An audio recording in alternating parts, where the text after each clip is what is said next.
अरे आज तो बड़ा मोटा माल हाथ लगा है, इसे तो लूट कर मजा ही आ जाएगा। अरे वाह, तुमने सामान को बेच दिया और अब बोल रहे हो कि उसे डाकुओं ने लूट लिया है।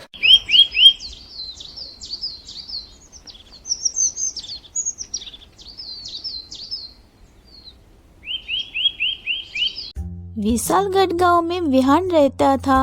विहान अनाथ था। उसके माता पिता उसके बचपन में ही गुजर गए थे।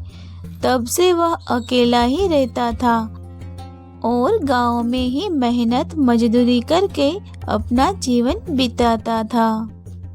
अरे विहान, सुन जरा, मेरे लिए लकड़ी लाएगा? इसके लिए मैं तुझे पूरे 50 रुपए दूंगा। हाँ, बिल्कुल लाऊंगा।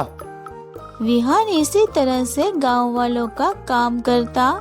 उसे जो थोड़े बहुत पैसे मिल जाते उसी से वह अपना खर्च चलाता, लेकिन इतने पैसे से उसका गुजारा नहीं होता। अब क्या करूं? इतनी कम कमाई हो रही है, घर चलाना भी मुश्किल हो रहा है। मुझे कोई स्थायी काम ढूंढना चाहिए जिससे घर का खर्च भी चलना आसान रहे।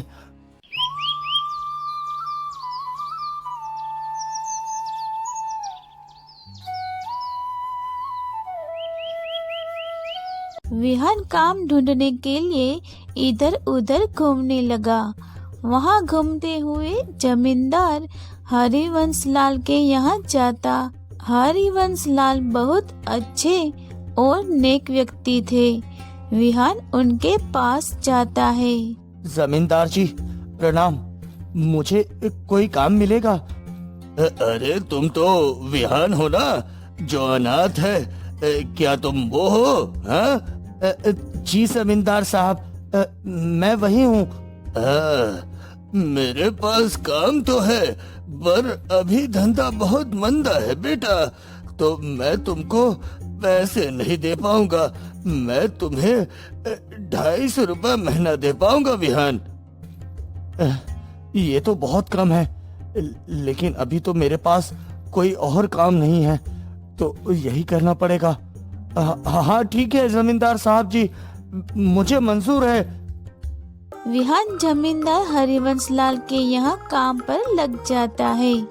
वह सुबह से शाम तक काम में लगा रहता है और रात में वही गौशाला में सो जाता है। उसी तरह से रोज चलता रहता।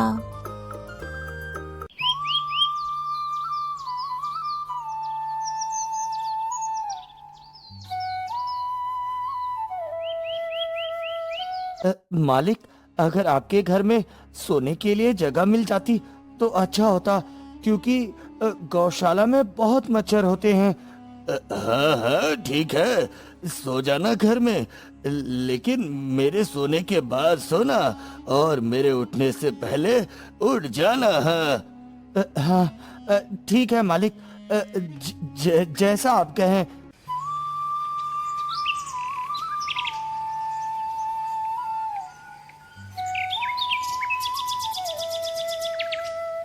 धीरे धीरे जमींदार हरिवंश लाल विहान पर भरोसा करने लगते हैं और उसे अंदर और बाहर का काम देने लगते हैं। विहान भी उन कामों में पूरी ईमानदारी से करता।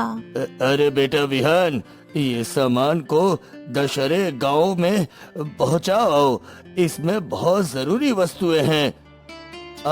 ठीक है मालिक, मैं इसे पहुंचा दूंगा। विहान सामान लेकर चल देता है और जंगल में पहुंच जाता है, जहां उसे डाकू जगा सिंह मिलता है। अरे आज तो बड़ा मोटा माल हाथ लगा है, इसे तो लूट कर मजा ही आ जाएगा। डाकू जग्गा सिंह और उसके साथी विहान को चारों तरफ से घेर लेते हैं। अरे आप लोग कौन हैं और क्या चाहते हैं आप लोग? आप कौन हैं? अरे ओए, हम डाकू है डाकू, और ये पूरा सामान हम तुमसे हथियाना चाहते हैं। हाँ, नहीं नहीं, ऐसा मत कीजिए। ये मेरे मालिक का सामान है, मुझे इसे पहुंचाना है। कृपया करके ऐसा मत कीजिए। हाँ, अरे चुप कर, नहीं तो तुझे ऊपर पहुंचा दूंगा। सारी होशियार निकल जाएगी। जानता नहीं, मैं इस धरती का प्रसिद्ध डाकू जग्गा सिंह हूँ। जो मुझे पसंद आता है वो मेरा हो जाता है। तू धन्य मना कि तेरी जान नहीं ली मैंने, अन्यथा तुझे भी अब तक ऊपर पहुंचा दिया होता। डाकुओं ने सारा माल लूट लिया और चले गए।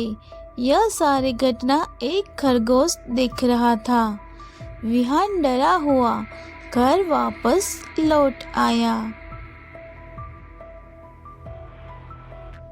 क्या हुआ? सामान पहुंचाया है कि नहीं बेटा? जी नहीं, रास्ते में डाकुओं ने सारा सामान लूट लिया और लेकर चले गए सेठ जी। अरे झूठ ना बोल, वो सामान बहुत कीमती था, इसलिए तूने उसे बेच दिया होगा। सच बता, तूने उसमें से सामान का क्या किया? मैं सच कह रहा हूँ मालिक, उस सामान को जग्गा डाकू ने लूट लिया मालिक। जमींदार ने विहान के ऊपर चोरी का आरोप लगाकर पंचायत में ले जाता है, जहां पर पंचों ने पंचायत शुरू की। अरे वाह, तुमने सामान को बेच दिया और अब बोल रहे हो कि उसे डाकुओं ने लूट लिया है, हैं? मैं सच कह रहा हूँ, मेरा भरोसा कीजिए, उसे डाकुओं ने ही लूटा है। मेरा भरोसा कीजिए पंजी। हाँ, तो ये घटना किसी ने तो देखी होगी। किसी गवाह को लेकर आओ, तब हम तुम्हारी बातें मानेंगे। हाँ हाँ हाँ, ये घटना एक खरगोश ने देखी थी। मैं उसे लेकर आ सकता हूँ। अब वो खरगोश गवाही देगा? कुछ दिन में देखो कहीं गधे से गवाही ना दिलाने लगे। क्या जमाना आ गया है। हाँ, चलो ठीक है, तुम उस खरगोश को लेकर आओ। हाँ,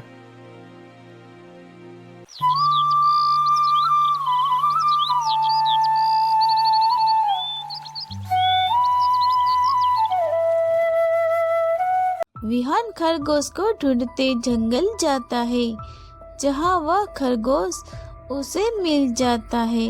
विद्वान ने खरगोश को चलकर गवाही देने के लिए कहता है, लेकिन खरगोश ने उसे इशारे से बताया कि वह बोल नहीं सकता।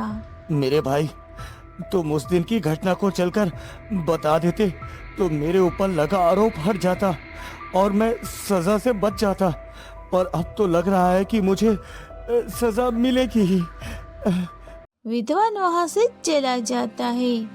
विहान की बातें सुनकर खरगोश उदास होकर बैठ जाता है। तभी वहां से एक महात्मा जा रहे थे। उन्होंने खरगोश को उदास देखकर बोले, अरे क्या बात है, तुम इतने उदास क्यों हो बेटा? महात्मा एक शुद्ध पुरुष थे, इसलिए उनके आगे खरगोश बोलने लगा। महात्मा जी, एक दिन मेरे आगे डाकुओं ने एक व्यक्ति को लूटा था और आज वो व्यक्ति मुझे गवाही देने के लिए बुलाने आया था, लेकिन मैं उसके सामने नहीं बोल पाया। हाँ, मैं समझ गया। इस समय पर उस इंसान को तुम्हारी जरूरत है। मैं तुम्हें आशीर्वाद देता हूँ। तुम उस पंचायत में जाते ही बोलने लगोगे और जैसे ही उस इंसान को न्याय मिलेगा तुम फिर से बोलना बंद कर दोगे। हाँ, महात्मा ने खरगोश को बोलने का आशीर्वाद दिया और वे यहाँ से चले गए।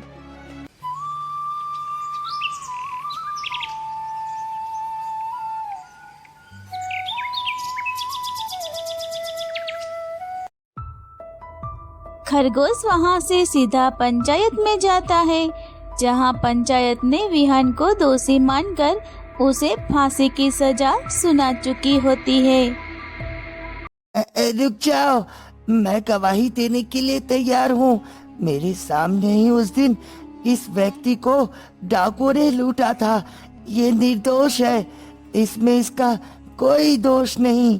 सभी लोग बोलते हुए खरगोश को देखकर हैरान हो जाते हैं और खरगोश की गवाही से पंचायत अपना निर्णय बदल देती है और विहान की सजा माफ कर देती है।